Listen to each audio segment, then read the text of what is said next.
Assalamualaikum warahmatullahi wabarakatuh. Perkenalkan, nama saya Risa Dwi Putri dari Program Studi Pendidikan Masyarakat, yang mana video kali ini merupakan tugas dari mata kuliah Pengembangan Media dan Sumber Belajar. Pada video kali ini saya akan membuat sebuah video pembelajaran yang mana menggunakan media pembelajaran serbaneka. Baiklah, sebelum pada video pembelajaran, pada awal kali ini saya akan menjelaskan sedikit mengenai media pembelajaran serbaneka atau serba aneka. Pada kali ini saya akan membahas 4 poin, yaitu yang pertama, pengertian media dan sumber belajar, yang kedua, jenis media pembelajaran, yang ketiga, komponen utama sumber belajar, dan yang keempat, media serbaneka. Poin pertama yaitu pengertian media dan sumber belajar. Media pendidikan hakikatnya adalah perantara yang digunakan dalam proses pendidikan untuk mencapai tujuan pendidikan. Media pendidikan merupakan media komunikasi pendidikan karena pendidikan juga merupakan proses komunikasi. Media pendidikan yang dipergunakan dalam rangka komunikasi dan interaksi pendidik dan peserta didik dalam proses pembelajaran dapat dikatakan sebagai media pembelajaran. Media pembelajaran secara khusus dipergunakan dalam proses pembelajaran untuk mencapai tujuan atau kompetensi tertentu yang telah dirumuskan. AECT 1977 mengartikan sumber belajar sebagai semua sumber, baik itu data, manusia, dan barang yang dapat dipakai oleh pelajar sebagai suatu sumber tersendiri atau dalam kombinasi untuk mempelajar belajar. Dalam hal ini, sumber belajar meliputi pesan, orang, material, alat, teknik, dan lingkungan. Selanjutnya yaitu jenis media pembelajaran, yang mana jenis media pembelajaran terdapat 4. Yang pertama yaitu media audio, yang mana jenis media pembelajaran audio berfungsi untuk menyalurkan pesan audio dari sumber pesan ke penerima pesan. Media audio berkaitan erat dengan indera pendengaran. Yang kedua yaitu media visual, yang mana jenis media pembelajaran visual adalah media yang hanya mengandalkan indera penglihatan. Jenis media pembelajaran visual menampilkan materinya dengan menggunakan alat proyeksi atau proyektor. Yang ketiga yaitu media audiovisual. Jenis media pembelajaran audiovisual merupakan media yang mampu menampilkan suara dan gambar. Ditinjau dari karakteristiknya, media audiovisual dibedakan menjadi 2, yaitu media audiovisual diam dan media audiovisual gerak. Dan yang terakhir yaitu media serbaneka. Jenis media pembelajaran serbaneka merupakan suatu media yang disesuaikan dengan potensi di suatu daerah, di sekitar sekolah, atau di lokasi lain atau di masyarakat, yang dapat dimanfaatkan sebagai media pengajaran. Contoh, jenis media pembelajaran serbaneka diantaranya adalah papan tulis, media 3 dimensi, realita, dan sumber belajar pada masyarakat. Kemudian komponen utama sumber belajar terdapat 4. Yang pertama yaitu pesan yang merupakan pelajaran atau informasi yang diteruskan oleh komponen lain dalam bentuk ide, fakta, arti, dan lain-lainnya. Yang kedua yaitu komponen orang atau manusia sebagai penyimpan, pengolah, dan penyaji pesan. Yang ketiga yaitu komponen alat sesuatu yang digunakan untuk menyampaikan pesan yang tersimpan di dalam bahan. Dan yang terakhir yaitu komponen teknik prosedur rutin atau acuan yang disiapkan untuk menggunakan bahan, peralatan, orang, dan lingkungan untuk menyampaikan pesan. Kemudian media serbaneka atau serba aneka, yaitu media serbaneka atau multimedia merupakan suatu media yang disesuaikan dengan potensi di suatu daerah, di sekitar sekolah, atau di lokasi lainnya, atau di masyarakat yang dapat dimanfaatkan sebagai media pengajaran. Contoh media serbaneka yaitu yang pertama papan, yang termasuk dalam media ini antaranya papan tulis, papan buletin, papan flanel, papan magnetik, papan listrik, dan papan paku. Yang kedua yaitu media 3 dimensi diantaranya model, mock-up, dan diorama. Yang ketiga yaitu realita, adalah benda-benda nyata seperti apa adanya atau aslinya. Contoh pemanfaatan realita misalnya guru membawa kelinci, burung, dan atau dengan mengajak siswanya langsung ke kebun sekolah atau ke peternakan sekolah. Dan yang terakhir yaitu sumber belajar pada masyarakat diantaranya dengan karya wisata dan berkemah. Kemudian kelebihan media serbaneka ada 5. Yang pertama, memberikan kemudahan kepada siswa untuk belajar secara individu maupun kelompok.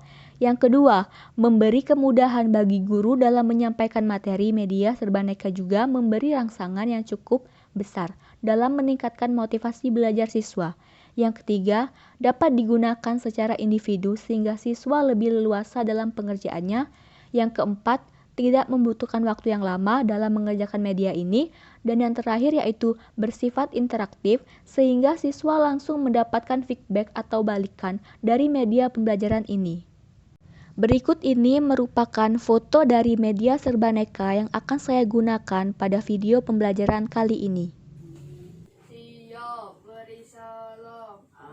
Assalamualaikum warahmatullahi wabarakatuh. Waalaikumsalam warahmatullahi wabarakatuh. Baiklah, sebelum kita memulai pembelajaran, alangkah baiknya untuk membaca doa terlebih dahulu. Berdoa mulai.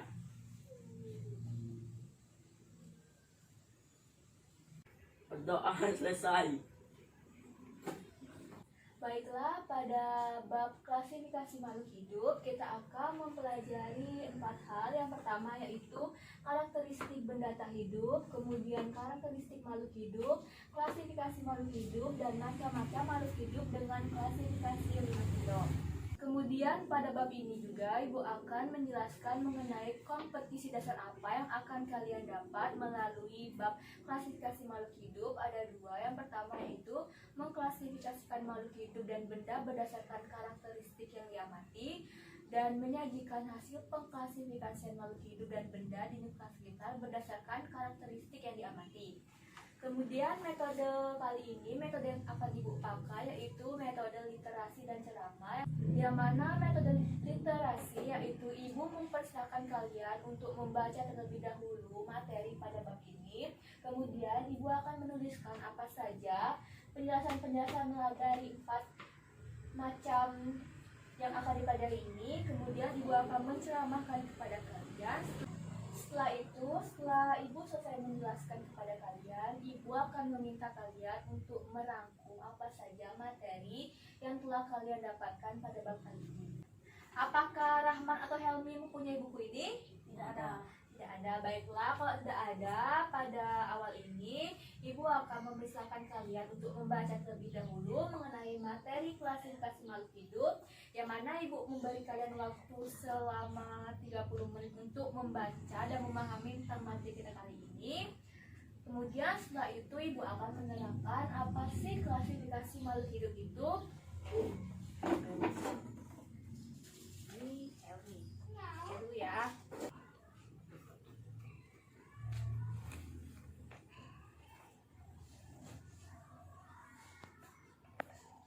Baiklah, tadi kan sudah Ibu beri waktu 30 menit untuk membaca. Apakah kalian membacanya?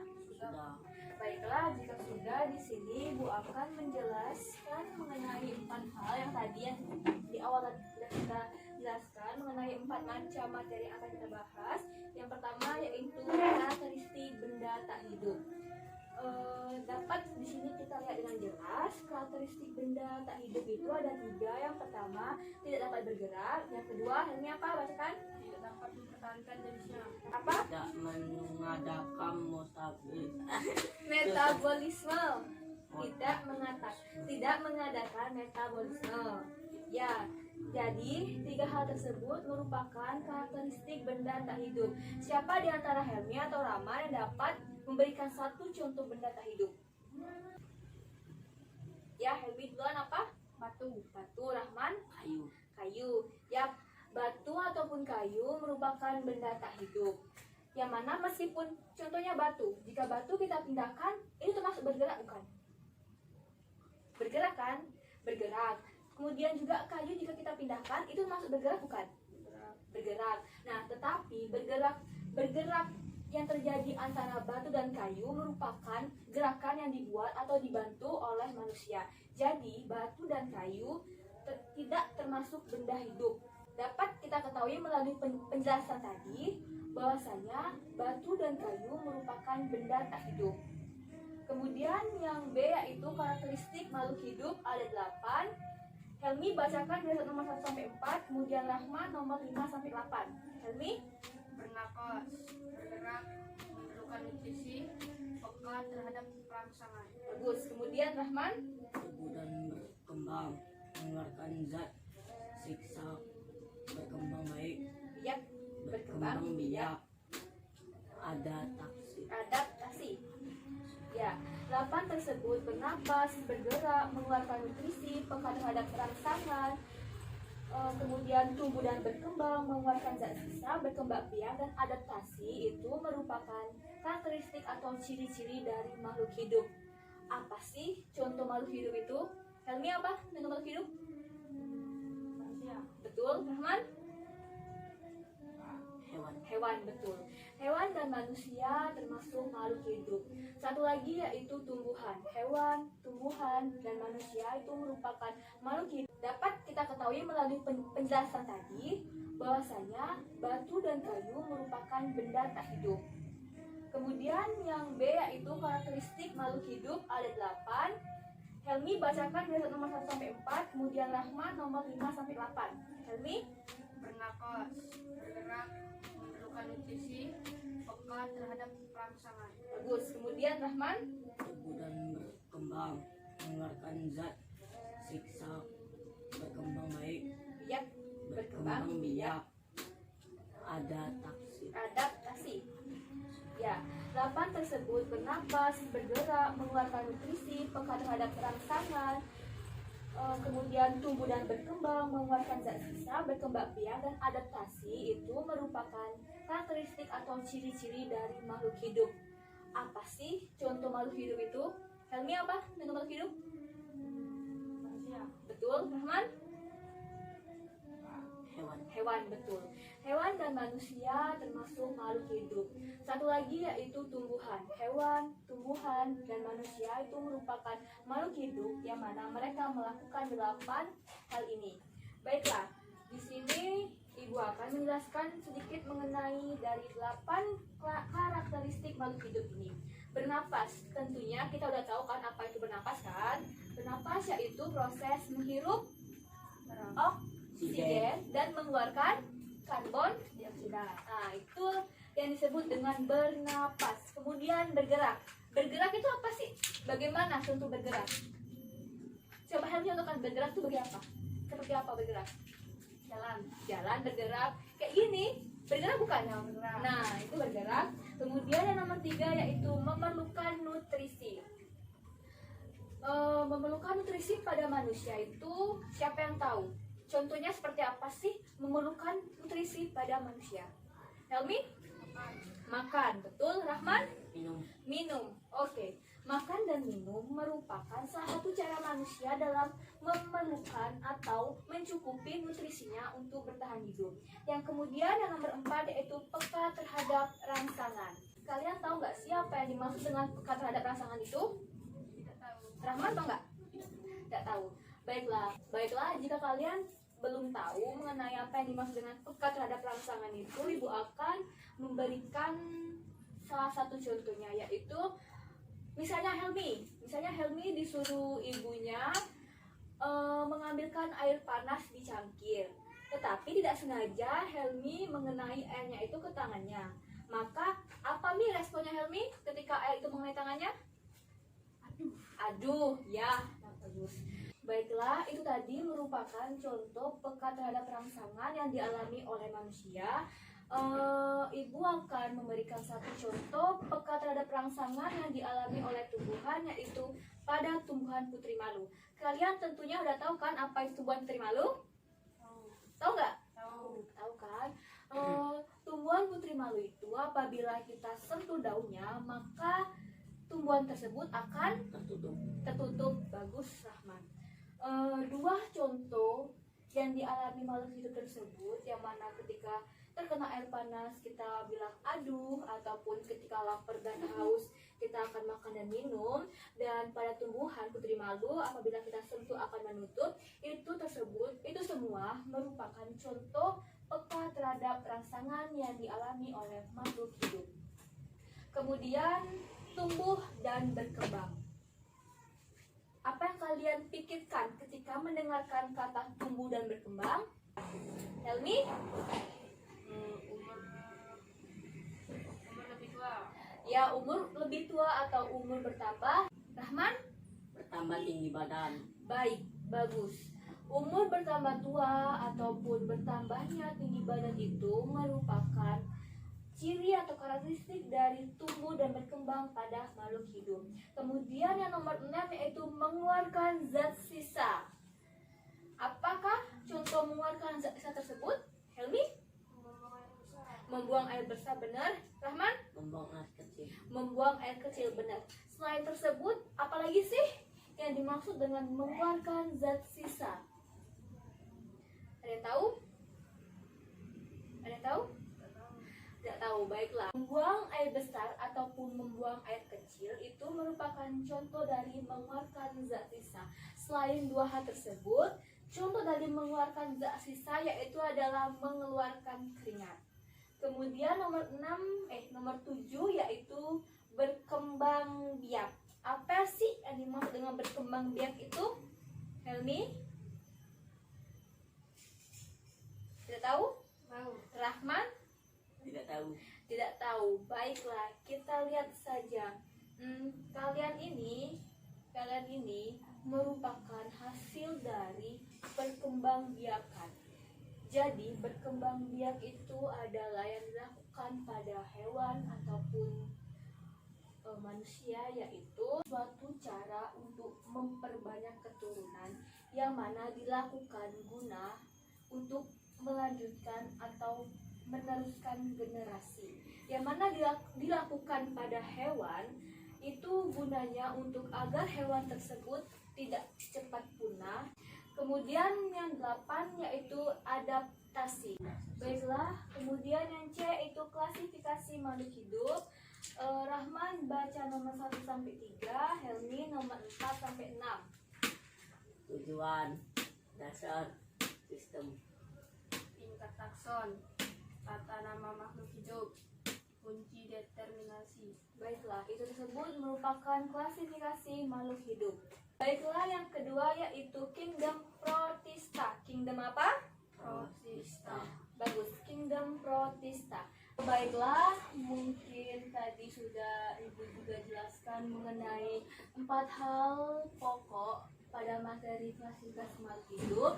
Mungkin untuk materi pada kali ini sudah cukup selesai ya. Tapi sebelum kita mengakhiri pembelajaran, Ibu akan membuat rangkuman atau kesimpulan mengenai materi klasifikasi makhluk hidup, yang mana yang pertama yaitu tujuan umum klasifikasi makhluk hidup adalah untuk mempermudah menggali, membandingkan, dan mempelajari makhluk hidup. Kemudian pengertian takson merupakan urutan klasifikasi makhluk hidup mulai dari tinggi sampai dengan yang terendah. Baiklah, setelah Ibu simpulkan tersebut, Ibu ingin memberikan tugas kepada kalian berdua, yaitu yang mana tugas untuk kalian berdua kerjakan di rumah yaitu merangkum apa saja materi yang telah dipelajari pada kali ini, dan juga nanti akan Ibu berikan lembar soal pilihan ganda yang mana materinya mengenai topik pada kali ini. Baiklah, mungkin cukup sekian materi pembelajaran kita pada kali ini. Sebelum kita pulang dan mengakhiri, alangkah lebih baiknya untuk kita berdoa dulu. Boleh Helmi dipimpin doanya?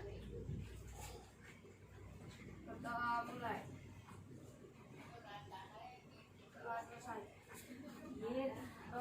Baiklah. Boleh pulang, boleh mengucapkan salam dulu. Mengucapkan salam. Assalamualaikum warahmatullahi wabarakatuh. Waalaikumsalam warahmatullahi wabarakatuh.